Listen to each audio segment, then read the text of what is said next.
My job, one of my jobs as the leader of Amazon, is to encourage people to be bold. And people love to focus on things that aren't yet working. And that's good, it's human nature. That kind of divine discontent can be very helpful. But it's incredibly hard to get people to take bold bets. And you need to encourage that. And if you're going to take bold bets, they're going to be experiments. And if they're experiments, you don't know ahead of time whether they're going to work.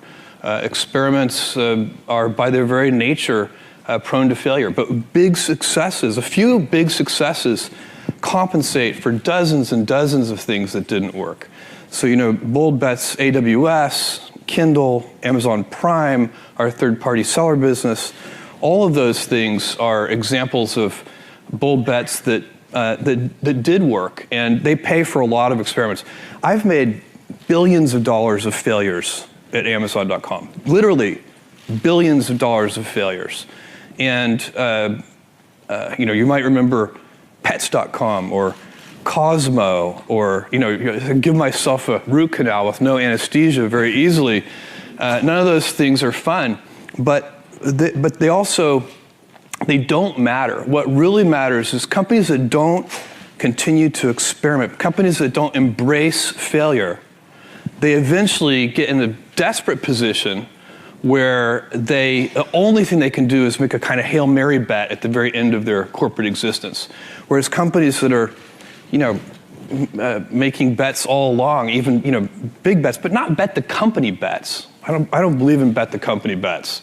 That's when you're desperate. That's the last thing you can do.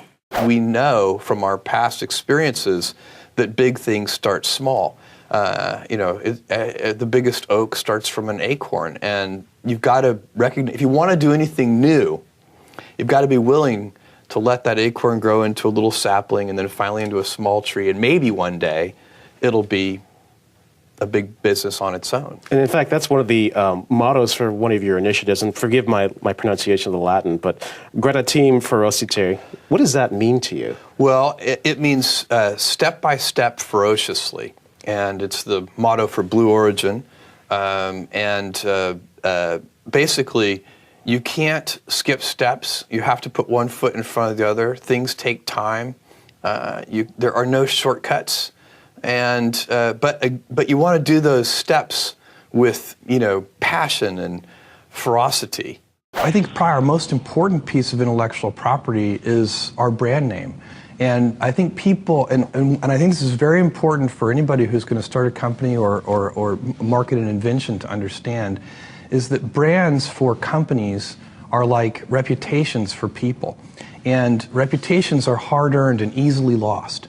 So the most important intellectual property that a company can have is, for us, it's Amazon. It's that name, but what it stands for. And we've worked very hard to earn trust. You can't ask for trust. You just have to do it the hard way, one step at a time. You make a promise and then fulfill the promise. You say, we'll deliver this to you tomorrow, and then you actually deliver it tomorrow. And if you do that over and over again, then ultimately you can instill your company's name with a reputation. And that's, I think, sometimes people talk about brands in this very amorphous way, but for me, I like to think of it as a person, and what is the reputation that person has, and how have they earned that reputation? I think stress, you can be, I think one of the things that's very important to note about stress is that stress primarily comes from not taking action over something that you can have some control over.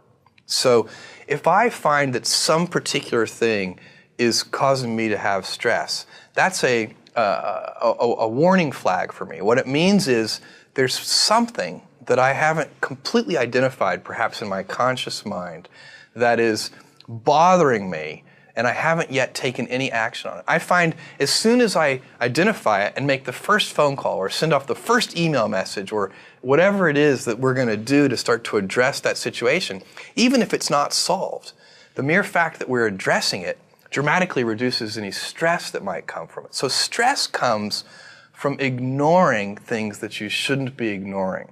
I think in large part. So stress doesn't come, people get stress wrong all the time, in my opinion. Stress doesn't come from hard work, for example. You know, you can be working incredibly hard and loving it. And likewise, you can be out of work and incredibly stressed over that. So, and likewise, if you kind of use that as an analogy for what I was just talking about, if you're out of work, but you're going through, a disciplined approach of, a series of job interviews and so on and working to remedy that situation, you're going to be a lot less stressed than if you're just worrying about it and doing nothing. If you're giving a great customer experience, the only way to do that is with happy people. You can't do it with a set of miserable people, watching the clock all day. So does that include work-life balance and all those things? Yes, but I teach 3 leadership classes a year at Amazon. I'm a part of it. They're bigger classes, but I come in and teach a session. And I always talk about work-life balance, except I like to use the phrase work-life harmony rather than balance, because to me, balance implies a strict trade, whereas I find that when I am happy at work, I come home more energized, I'm a better husband, a better dad, and when I'm happy at home, I come in and better boss and better colleague. And so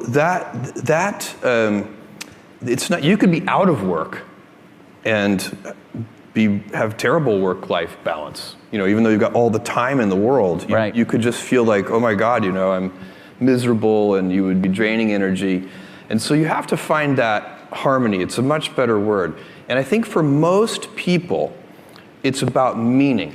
People want to know that they're doing something interesting and useful. And for us, because of the challenges that we have chosen for ourselves, we get to work in the future. And it's super fun to work in the future for the right kind of person. It's easy to have ideas. It's very hard to turn an idea into a successful product. There are a lot of steps in between, and it takes persistence, relentlessness. So I always tell people who think they want to be entrepreneurs, you need a combination of stubborn relentlessness and flexibility. And you have to know when to be which. And basically, you need to be stubborn on your vision, because otherwise it'll be too easy to give up. But you need to be very flexible on the details, because as you go along pursuing your vision, you'll find that some of your preconceptions were wrong, and you're going to need to be able to change those things. So I think taking an idea successfully all the way to the market and turning it into a real product that people care about and that really improves people's lives is a lot of hard work. I had some family role models, and I had some other people, some sort of historical role models that I really looked at too. So certainly my grandfather was a serious role model for me. I just had spent so much time. I think you learn different things from grandparents than you learn from parents. It's a great. I would encourage anybody to try to spend time not only with their parents but with their grandparents. But I also had. 2 people I always would read about were Thomas Edison and Walt Disney. Those were sort of my 2 biographical heroes. I've always been interested in inventors and invention, and Edison, of course, just for a little kid and probably for adults too, I still feel this way at least, is not only the symbol of that, but the actual fact of that, the just incredible inventor. And I've always felt that there's a certain kind of important pioneering that goes on from an inventor like Thomas Edison. And then Disney was a different sort of thing. He also, a real pioneer and an inventor and doing new things. But it seemed to me that he had this incredible capability to create a vision that he could get a large number of people to share. Because the things that Disney invented, like Disneyland, the theme parks and so on, they were such big visions that no single individual, unlike a lot of the things that Edison worked on, no single individual could ever pull them off. And Walt Disney really was able to get a big team of people working in a concerted direction. I don't really remember the exact day or anything, but when I was in college is when I started thinking about wanting to be an entrepreneur someday. So I was not the kid with the lemonade stand. You know, I wasn't one of these kids who was always trying to raise money. I always wanted to be a scientist when I was little, but I'd also always loved computers. I was lucky because at my age this is unusual to have access to a mainframe computer from my elementary school when I was in 4th grade, and quickly learned that there was a pre-programmed Star Trek game on that computer, and then I never did anything except play Star Trek with the computer. So I don't know how formative that was. It certainly helped my Star Trek knowledge considerably. But I've always loved computers. Somewhere in college, I started watching some of the people who were like setting up, college pizza delivery services and, the kind of the core entrepreneurs, and thinking, this looks like a really fun thing to do. I think it's the very rare idea that can be done by a single individual. Almost everything that is going to change the world, solve a problem, improve something, these are usually big efforts, and they require, a team working together to really get something important done.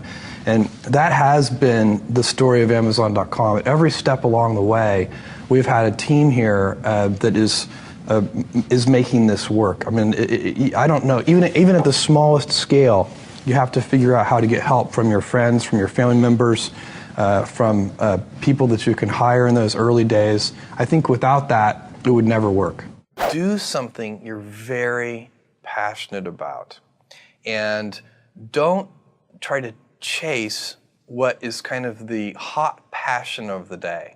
I think we actually saw this. I think you see it all over the place in many different contexts, but I think we saw it in the internet world quite a bit, where at the sort of peak of the sort of internet mania in, say, 1999, you found people who were very passionate about something. They kind of left that job and decided, I'm going to do something in the internet, because it's it was almost like the 1849 gold rush in a way. I mean, you find that people, if you go back and study the history of the 1849 gold rush, you find that at that time everybody who was within shouting distance of California was, they might have been a doctor, but they quit being a doctor and they started panning for gold.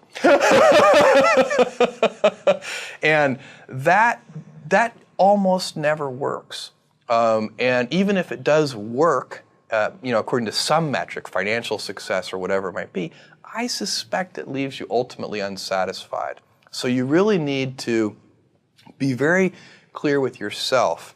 And I think one of the best ways to do that is this notion of projecting yourself forward to age 80, looking back on your life and trying to make sure you've minimized the number of regrets you have. That works for career decisions. It works for family decisions.